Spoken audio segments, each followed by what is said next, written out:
बिस्मिल्लाहिर्रहमानिर्रहीम। अस्सलामुअलैकुम नाज़रीन, न्यूज़ ऑफ़ हज़ारा और CID चैनल के साथ मैं हूँ मसूद शौक और हमारे साथ मौजूद हैं कैप्टन रिटायर्ड ग़ुलाम मोहम्मद ख़ान, जो कि एक रिसर्चर है। मानसरा से इनका ताल्लुक़ है। पिछला जो प्रोग्राम था उसमें इन्होंने बात की थी कि सूरज और ज़मीन की हरकत के हवाले से, और एक दावा किया था जो CID चैनल पर और न्यूज़ ऑफ़ हज़ारा पर आपने देखा। इस पर बहुत सारे लोगों के कमेंट्स भी आए। आज ये मज़ीद इसी सिलसिले में बात करने के लिए हमारे साथ मौजूद हैं। अस्सलाम वालेकुम कैप्टन साहब। वालेकुम सलाम।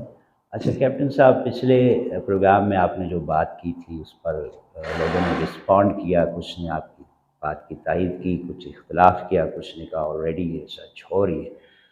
तो बताइएगा एक जुमले में वो बात रिपीट करके जो नई बात आप करना चाहते हैं सूरज ज़मीन की हरकत के हवाले से। मैं तो पहले सूरज की बात की थी, अब ज़मीन के बारे में बात करना चाहता हूँ। फिर वही बात है, एक बात होली बुक में भी लिखी हुई है कि ज़मीन खुदा ने रोकी हुई है, खड़ी है। अब हमारे फल्कियात कहते हैं कि ज़मीन सूरज के चक्कर लगाती है, तो ये गलत है, ये ठीक नहीं है।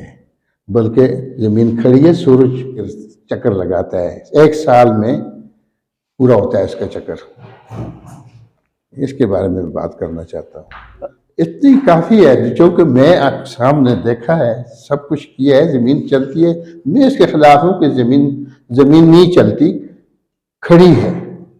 होली बुक में है ये, और मैंने देखा है सारी चीज़ तो इसके गिर्द घूमती है, ये तो कहीं नहीं चलती। इसका तो एक श्रुख है, शमाली तारा, कुतुबी तारा जिसको बोलते हैं, उसकी तरफ है पक्का। थोड़ा दाएं नहीं होती, थोड़ा बाएं नहीं होती, कुतुबी तारा को नहीं छोड़ती। अगर इर्द गिर्द घूमती तो कोई न कोई गड़बड़ हो जाती, लेकिन ऐसा कुछ नहीं है, खड़ी है। और खड़ी खड़ी दो हरकतें करती है।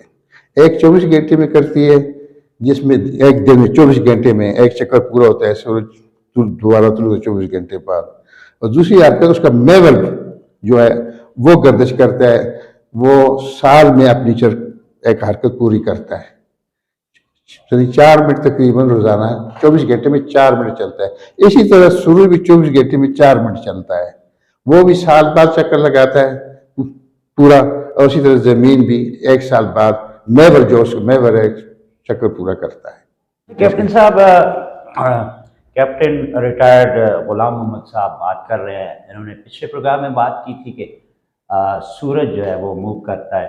आज इन्होंने कहा ज़मीन जो है वो स्टिल होती है, ज़मीन हरकत नहीं करती। और ये कहते हैं कि हमारा ये अक़ीदा है, हमारी जो मुक़द्दस किताब है उसमें लिखा है। और साइंस इसके अगेंस्ट बात करती है, यही बात है। तो इस हवाले से ज़रा आप अपना पर्सनल जो आपने खुद रिसर्च की है ज़रा वो बताइएगा। जिस तरह आपने पिछले प्रोग्राम में बताया था कि आपने इतने इतने दिन सूरज को इस तरह देखा, फिर आपने हवाला दिया कि जब ये गर्मी बढ़ती जाती है तो बर्फ़ कम होती है, पानी के ज़खायर जो है वो ख़त्म होते हैं। तो इस हवाले से ज़रा ज़मीन के हवाले से भी आप अपनी रिसर्च बताइए। मेरी रिसर्च है ज़मीन के हाल में एक सेकंड, एक जरा सा भी, क्योंकि लगातार मैंने किए, फर्क जो आपकी रिसर्च है, मेरी रिसर्च से कोई फर्क नहीं है। सितारे हैं, सियारे हैं, सितारे तो चूंकि उसकी मूवमेंट से चलते हैं, सियारे आगे पीछे चलते हैं, लेकिन जमीन का कोई दखल नहीं है। समझिए, जमीन खड़ी है लेकिन करती दो हरकतें करती है, बस ये है। आप ये दावा किस बुनियाद पर कर रहे हैं? आपकी क्या रिसर्च है? वही तो मैं कह रहा हूँ, बुनियाद तो मैंने चूंकि कुरान में पढ़ा था, तो उसके बाद मैंने सोचा है। कुरान तुम्हारी मुकद्दस आज वो कहना चाहिए था। तो इस बार से कुछ हरकत अगर जमीन करती तो पकड़ी जाती, मेरा अपना तरीका है। लेकिन जमीन ने चलने में कोई हरकत नहीं की। ऑलवेज कुछ भी सितारे के तरफ उसका शुमार रहता है, और एक एंगल तकरीबन 23 डिग्री पर रहता है, उसमें कोई डिग्री चेंज भी नहीं है। और सूरज जो है चलता है, किनारे आसमान से नजर आता है, और सूरज भी 23 डिग्री से जो है डिग्री बनाता है जमीन के साथ। सूरज की जमीन के साथ 23 डिग्री है, यानी जमीन ऐसे तो ऐसे 23 डिग्री निकल जाता है, ऐसे चक्कर लगा। जमीन जरा हरकत नहीं, always every time north star को जो है करती है। अच्छा कैप्टन साहब, ये जो बाकी सियारे हैं, मरीख वगैरह, इनके बारे में आपकी रिसर्च क्या कहती है? मैं रिसर्च कर रहा था, हाँ कुछ ऐसी, लेकिन मेरे नज़र कम हो गई। ये 2016 में मुझे सितारे यानी यानी जमीन और सूरज पर तो आपने रिसर्च की और फिर आपकी नजर कम हो गई, मैं तो सितारों आप की बाकी सियारे जो है- हरकतें, मेरे पास किताब है, बुक है, जी जी और ना आप कहते तो मैं आपको ला के दिखा दूं कि मैं क्या क्या करता रहा हूँ। एक बुक है मेरे पास छोटी सी, सही। उसमें लिखा कि आज वीनस ने ये किया, आज जुपिटर ने ये किया, जो बड़े बड़े मोटे सितारे हैं। अभी आपने समझिए ना, सैटर्न ने ये किया, इस तरह की चीज़ है।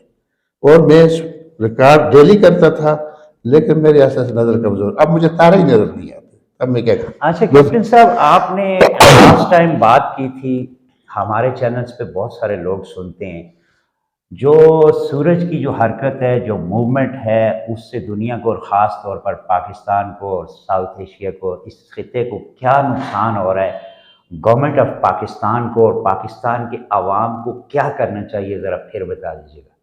बात यह है कि सूरज चूंकि जनूब से हरकत की है, आज से 12-13 साल पहले जनूब से, इसका मतलब जनूब ठंडा, ज़्यादा ठंडा हो गया, सूरज आ गया शमाल की तरफ। अब शमाल की तरफ जो सर्द मुल्क थे वो गर्म होने होंगे, गर्म होंगे। अब जो शमाल को अगर गर्म होंगे तो जैसे हमारा इलाका है, मनसरे का इलाका है, इसके इर्द पहाड़ है, बर्फ पड़ती है। एक महीना बर्फ सिर्फ नहीं पड़ती जुलाई अगस्त में, बाकी 11 महीने बर्फ पड़ती रहती है, नंगा नहीं होता कोई पहाड़। तो मैंने सोचा अब इस साल देखो अभी तक बर्फ नहीं पड़ी है, नजदीक मूसे का मसला नहीं पड़ी, एक दिन पड़ी थी, एक दिन पे भी पिछले पहाड़ पर मूसे मसला मैंने नहीं देखी, कम से कम नहीं पड़ी। एक दिन वो बाबूसर टॉप पे बर्फबारी हुई है और कुछ जीबी में हुई है, लेकिन बहुत कम हुई वो तो खत्म भी हो जी जी। गई, 11 साल खत्म ही नहीं होती है बर्फ, इस साल से कम होना शुरू 11 हो गई महीने है, 11 महीने खत्म ही नहीं होती, इस साल से कम होना शुरू हो इस साल गई से कम हो गई है, ये बतदरीज कम होती जाएगी और जाएगी अगले साल फर्दर शमाल को जाएगा और बर्फबारी और कम होगी, और हो सकता है उससे अगले साल और जाए। ये और आपका तो क्या अंदाजा है कितने अरसे में ये ग्लेशियर ही खत्म हो जाएंगे? 10 साल में, 15 साल में ग्लेशियर खत्म हो जाएंगे? अभी पिघलना शुरू कर दिए है ना ग्लेशियर ने, ये तो पता है, पता नहीं क्यों पिघलते ना, पिघलना शुरू किया है।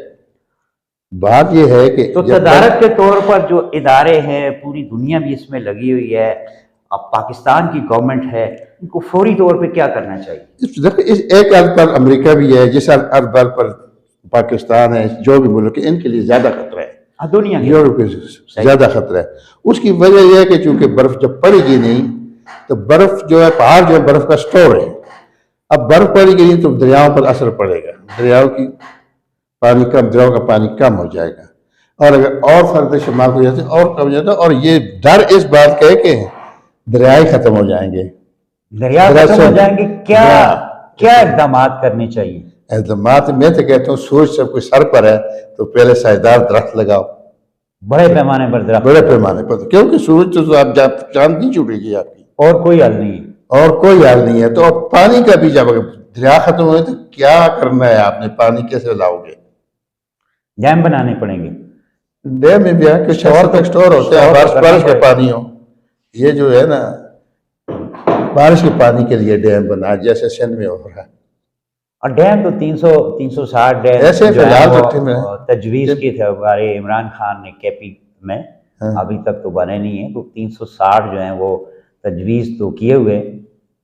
अब ये कैप्टन साहब, नाजरीन कह रहे हैं कि जिस तरह इस साल जो है बहुत थोड़ी सी बर्फबारी हुई है, ख़ास तौर पर ये मूसा के मसले पर तो हुई नहीं, बाबूसर टॉप पे थोड़ी सी हुई है, जीबी में हुई है, कुछ इलाकों में हुई है, पिछले साल से कम हुई और बतदरीज कम होती जाएगी, जिसके नतीजे में ग्लेशियर जो है वो पिघल जाएंगे और पानी जो है वो कम हो जाएगा। दो काम फौरी तौर पर करने की अशद ज़रूरत है, एक ज़्यादा से ज़्यादा दरख्त लगाएं और दूसरा डैम बनाए जाएं, वरना पानी की बड़ी किल्लत हो जाएगी और गर्मी बहुत ज़्यादा बढ़ जाएगी। ये पैगाम है कैप्टन रिटायर्ड गुलाम मोहम्मद खान का, जो कि मानसरा में रहते हैं, आर्मी में से रिटायर्ड हो चुके हैं और आजकल ये रिसर्च कर रहे हैं। जी कैप्टन साहब। हाँ, तो पढ़ा ग्रेजुएट इंजीनियर हूँ, सिविल डिग्री है मेरे पास। तो आज के लिए इतना ही नाज़रीन, इंशाल्लाह फिर हाजिर होंगे कैप्टन साहब के साथ। आज उन्होंने जो बात की इस पर ज़रूर CID न्यूज़ चैनल पर और न्यूज़ ऑफ हज़ारा पर हम आपके कमेंट्स के मुंतज़िर रहेंगे। मुझे और नासिक तनूरी को इजाज़त दीजिए। अल्लाह हाफ़िज़।